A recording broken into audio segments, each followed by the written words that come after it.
Hello everybody, my name is Anna Meenan. I am the manager of the GLAS Traditional Farm Buildings Grant Scheme, and this is a recording of the information webinar from the end of January. And apologies that I'm showing a photo of myself rather than myself on screen. I'm working off two different computers and it's very distracting if I don't do otherwise. So I'm just going to start sharing my screen in terms of the let's get this open.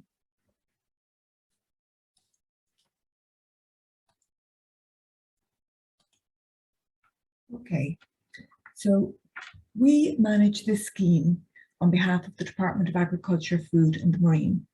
And the fifth tranche of the GLAS Traditional Farm Buildings Grant Scheme in 2020, just in terms of stats, supported 76 applicants to conserve 89 buildings and 8 other related structures. And this year in 2022, we are now into the 7th tranche, and we hope to support as many applicants as we can as possible. The principal objective of this scheme is to ensure that traditional farm buildings and other related structures that contribute to the character of the landscape and are of significant heritage value are conserved for agricultural use. So that's landscape, heritage and use. They matter, all of those matter. We ask for a photo of the building in the landscape, and it's one that many applications have fallen down on. So I'm just going to show a few here. We want to see the building in relation to its surroundings. That's very important. I mean, the building doesn't exist in isolation.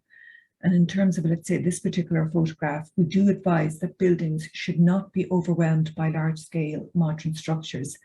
And in this instance, you can see that they were placed at a remove from the traditional farm buildings, and the fact that they were also all in the 1 yard, both sets of structures get a very good use for that farm.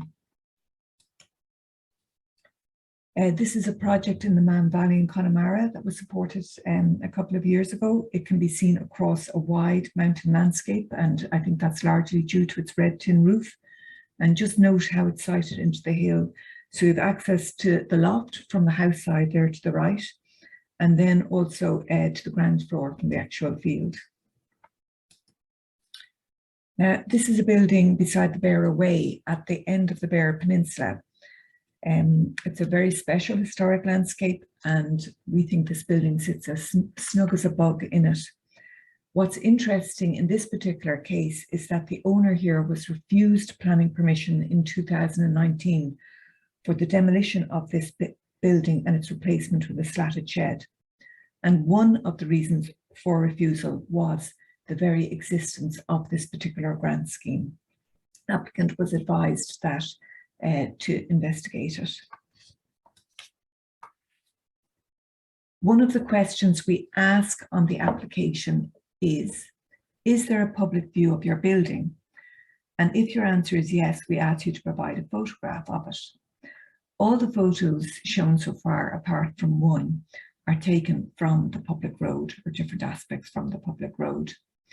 One of the criteria used for scoring applications is project that will best demonstrate public benefit, including landscape value. We endeavour through our grant schemes, all of our grant schemes and other work, to raise public appreciation of heritage. And your application must show that your project will demonstrate strong public benefit.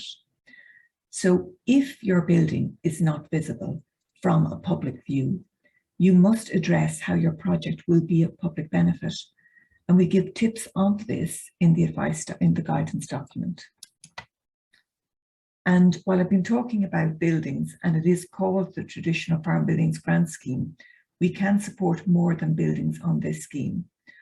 Other related traditional farm structures, such as historic yard surfaces, landscape features around the farmyard, such as walls, farm gates and piers, walled orchards, mill races, etc., are eligible.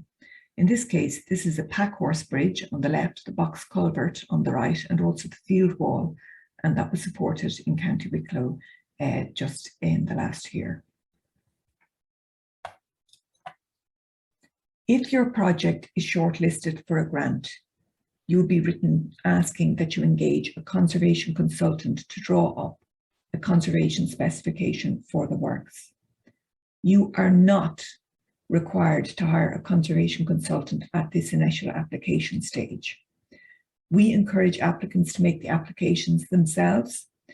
We say it should be easy and cheap to make an application, and we do mean that, but it will take time. All we ask at this stage is that you answer the questions and provide what is asked for: particular photographs, a map, and a quote. In terms of the works that you intend carrying out, you should consider the sort of work that needs to be done and how urgent it is. You'll see in the application our emphasis on the word repair. That is the focus of this scheme. The work should be the minimum necessary, carrying out a repair to fix what is wrong, but not setting out to do too much work. With this approach, we are focused on keeping historic fabric for both heritage and environmental reasons. We do not expect to see reusable material not used in the works. In the photo on the left, at least 40% of the roof timber there was capable of reuse. And that timber also had historic markings on it. It's very early timber and also very durable. And the row top ridge that ended up in the skip on the right was taken out and put back on the building. All are part of the heritage interest of the building, and also all were very durable materials and capable of reuse. That matters. And just a note on membranes, as so many of the projects are roofing projects, what you see in this photograph is what can be considered the original membrane provided to a roof. This is the roof structure of a Linney type building where there's an open arcade running across the first floor. That's a rare type of building in Ireland. The line parging to the underside of the slate roof was substantially intact. The parging acts as a secondary means of fixing to the nails and a secondary line of defence against rain. And when you see parging that intact, it is generally a good sign, and one where you hope localised slate repairs could be carried out. A reason why we want to support something like parging is that we want to support traditional skills on the scheme, including the wet trades. The builder here had come across line parging in the 1960s, but had not used it since. And he's now worked on a number of farm building projects where his skill in applying it has continued to develop. If someone can apply line parging to the underside of slates, then they can also apply lime render to walls, etc. And note just the washed cowtails to the left. You need parging to stick and not to be falling on the poor plasterer's head. So it needs a fibre component. Cowtails serve this function, and while there are other, I suppose, commercial components, these are a free and local material. We can have the flexibility to ditch what might be considered a good practice, such as the use of a felt underlay under slate. We don't allow it because the breathable version is considered to be deathly harmful to bats, and we want to protect them as much as the buildings. This is Killaloe slate, which has a reputation of being a very good quality slate, but unfortunately it is no longer quarried. Here you can see on the rear the slates were laid in diminishing courses, and that's following when works have been carried out. And that means different size slates and also a large number of slates. Great care needs to be taken when stripping the slate to ensure as many as possible can be saved for reuse. But no matter how much care is taken, there will always be a shortfall, and so you have to bear that in mind. And in the case of any shortfall, we will usually recommend that it be made up of what I say is soundly sourced secondhand slate or new slate of best comparable match in terms of size, colour, texture and thickness.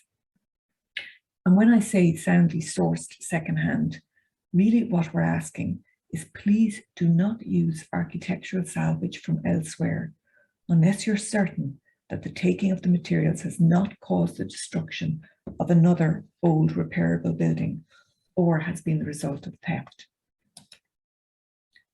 Just a word on restoration works. Restoration works are considered a low priority on this grant scheme.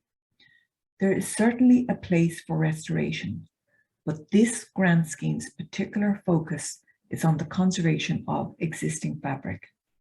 Buildings that have fallen into disrepair and/or have an uncertain use may require larger sums of money in the future, and the benefit of the initial funding through the grant may thus be lost very quickly and not represent good value. Now, we can consider and do consider them on occasion. In this particular project here, this is a project in Tipperary, and you can see the unroofed structure on the left. But just to the right, on the top photo, you can see another building of a similar age, and the applicant had repaired and restored that building himself and done actually quite a sympathetic job on it. And also it's a building that has 17 cows in it every day being milked that morning. So it's also a very good use. And that gave the grant assessment panel considerable confidence in supporting this unroofed structure. And you can see it there in completion on the right. So this is the guidance that we give if we're going to consider something in the case of an unroofed structure. Exceptional circumstances and strong evidence for what was there, and would complete an otherwise intact environment, and is necessary. So those are the four different aspects we consider when something like an unroofed structure comes in terms of the application scheme. So please bear that in mind. These buildings were built to be used. They endure and they deserve to be used. When Minister McConaughey announced the launch of the scheme this year, he said, "It is good to note that so many of these buildings still serve as useful assets for the farm. Retaining and using our traditional farm buildings and other built features avoids the mining, quarrying, felling, manufacture and transport of new building materials. And the more farmers who renovate and adapt for use on the farm, the less new build will be needed. This contributes to climate change mitigation and the sustainable use of resources, and supports farmers in their endeavours to be more climate resilient." And we're all aware of the ongoing debate about climate and agriculture and the solutions needed. The building was originally the dwelling which the owner was born in, but has long been used as a farm store and workshop. And this is a great example of the continuing use of old space, making excellent use of frugal resources. Also, this building, I've stood in it, it's surprisingly spacious. Actually, they all are when you actually stand within. But then, you know, it could also be better used. You can see now, I'm sorry, the interior photograph there isn't great, that he is storing everything on the ground. And the height of this building, it's quite good, you know. So if you can think creatively about how you can make the best use of your space, it's a good thing to do. I suppose a unique aspect of the scheme is the number of own labour projects or part own labour projects carried out. You might want to make use of fallow time in your farming calendar, and it's something we've always encouraged if that is what you wish to do. You'll see in the budget cost of the application, you can provide estimates for time and materials. And the rates for own labour are to be costed within the Department of Agriculture's rates, which as it stands is €14.85 an hour. Only approved conservation works will be eligible, and they must be agreed in advance with us. So things like clearance, project management, anything like that would count for very little. And if you or your builder do not have experience in the use of certain traditional materials, one being, I suppose the most common one being lime mortar, you must undertake training in it. And the cost of this is grant eligible, so you can include a cost for it in your grant application. There are different organisations which carry out training, and we have details on our website. And also some grantees have availed of on-site training, and that's where, you know, an experienced builder acts as a mentor to the owner's builder or the owner for a very short period of time. We do not insist on heritage contractors, but we do ask that you and your builder bring a conservation ethos to the repairs you want to carry out. Now, just in terms of how applications are scored, so let's say your applications are first screened. Have you provided everything that has been asked for? Is your project eligible? Then it goes to an assessment panel to be scored. The heritage interest of the building counts for 20. Project that will best demonstrate public benefit, including landscape value, climate change mitigation, another 20. Best value, including value for money, another 20. And then, of course, there's habitat value, and that is a score of 20. So if your application is shortlisted, it is likely you will have to arrange a bat-bird survey of your building, as so many of these buildings service wildlife habitats. And that's a wonderful thing considering the loss of habitats over the last few decades. You do not have to arrange a survey at application stage, but you do have to tell us about the wildlife habitat value of your project and what you will do to help wildlife as part of your project. Now, and if your building has bats, and every year we do have quite a number who do, you may, and more than likely, have the challenge of winter working. Now, in this particular case, the roof works here were carried out to a range of substantial farm buildings. You can see that long linear range running parallel in terms of the horizontal line of the photograph. And the house is listed in the county's record of protected structures. So that means that the outbuildings were also protected. And the building also served as a wildlife habitat, a roost for bats, which are also protected. So this owner was needed a Section 57 declaration from, it was Laois County Council, and also a derogation licence from the National Parks and Wildlife Service. And one of the requirements of the licence was that the earliest works to the roof could begin was the November 1st. And works had to be complete within the calendar year in order to meet drawdown deadlines. So you can imagine how challenging this project was.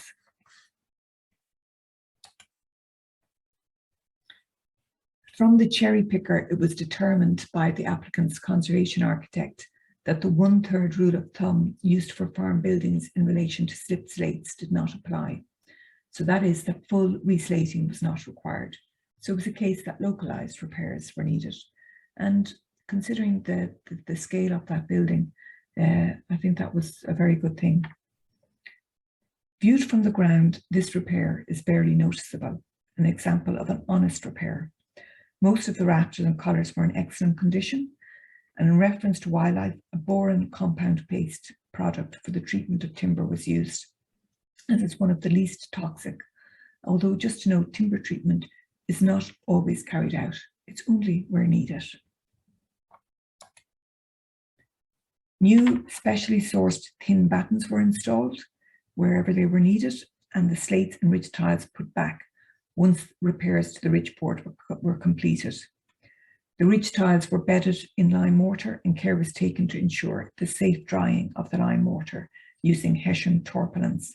And this is particularly important during winter working and when you're working in temperatures particularly below 5 degrees Celsius.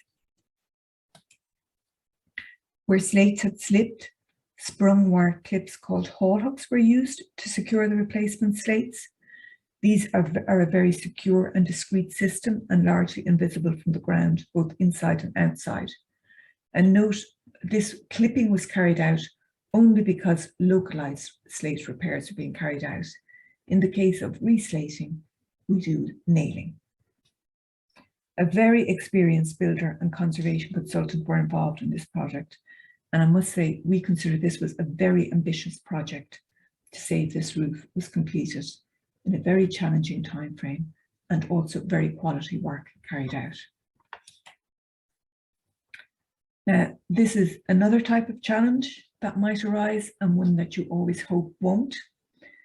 When we agree a conservation specification, that agreement serves as a type of contract between applicant, the Heritage Council, builder, if there is one, and the conservation consultant. It should be followed and any changes agreed in advance. In this case, a spot inspection was carried out by the applicant's conservation architect. She noted that much of the agreed conservation specification was not being followed. She informed the applicants of her concerns and also that she would be informing us, as she was concerned for them that their grant was in jeopardy. On being notified, we expressed serious doubts also that the agreed works were not being adhered to and that the grant was at stake. We arranged an inspection by a member of the grant assessment panel, and upon inspection by him, the works were still in progress and still being not carried out as agreed. Please do not do that. It will jeopardize your grant. And that is very unfortunate when that happens. And thankfully, it's extraordinarily rare. It's best that we are made aware of any problems at an early stage. In this case, on the top left, we weren't satisfied with what we saw on inspection in terms of the pointing that had been carried out, although it had been signed off by the consultant. The pointing had cracked at several locations, and I believe this was due to the incorrect use of neat lime to form the mortar instead of mixing lime with aggregate, which is standard practice. And regardless of the makeup of the mortar, it also appeared that the pointing had not been applied correctly. This all suggested, unfortunately, that both consultant and stonemason were lacking in knowledge and experience in the use of lime mortars. Mortar is and always will be utterly central to masonry construction. So the applicant engaged additional expertise in the specifying and use of lime, including its correct application. And following snagging, you can see we have a much improved result on the bottom left. In the case on the right, the applicant was required to replace those very lightweight timber doors and shutters with heavier planks and bracing. Durability matters. Works also included replacement of previous undersized hinges, and that was just to increase the durability of repairs to this farm building. In terms of the Department of Agriculture conditions, it is called the GLAS Traditional Farm Buildings Grant Scheme. So GLAS participation is essential, and we are aware that there are many farmers who are not in GLAS who would be keen to apply to this scheme. But we must comply with this particular requirement. Also, the building must be retained in agricultural use, and what we say is active agricultural use, for at least 5 years following payment of grant. And also it must be maintained within that time frame. In terms of our own grant conditions, I've mentioned about the conservation consultant, conservation specification, also possibly a bat bird survey. Now they are all will be in a condition if you are offered a grant. At this stage, you're just applying, but it's just to be aware of those particular conditions. There's other standard conditions in terms of tax clearance cert if the grant is over €10,000, but also to make us aware if you're applying for any other public funding under on the project. In terms of financial considerations, we do state that we hope to be able to support 70 to 80 projects a year, and we have done that for the last couple of years because of the funding that has been made available on the scheme. Now, we do think we can support more than that. We certainly can, and that's if projects can happen. Sometimes for various reasons they don't, but if they can, we could certainly support more than that. And the minimum grant that we can offer is €4,000 and the maximum up to €25,000. Now we do say up to 75% grant. Grants are not always 75%. You do have the chance to decide whether or not to accept an offer. You have a couple of weeks in which to decide, and works can also be prioritised if necessary for you. And remember, in terms of, let's say, if there's a grant offer of 4,000, apologies, I'm still having problems with my throat. For a grant offer of €4,000, the total costs would have to be in and around 5,500. Many thanks for listening. Apologies for my voice issues. I hope this has helped somewhat. Please read the guidance document before you apply online. And please, if you are interested in making an application, please make a start on it. It does take time to do, but I hope worth doing. And if you have any questions, please contact me, ameenan@heritagecouncil.ie. Many thanks for listening.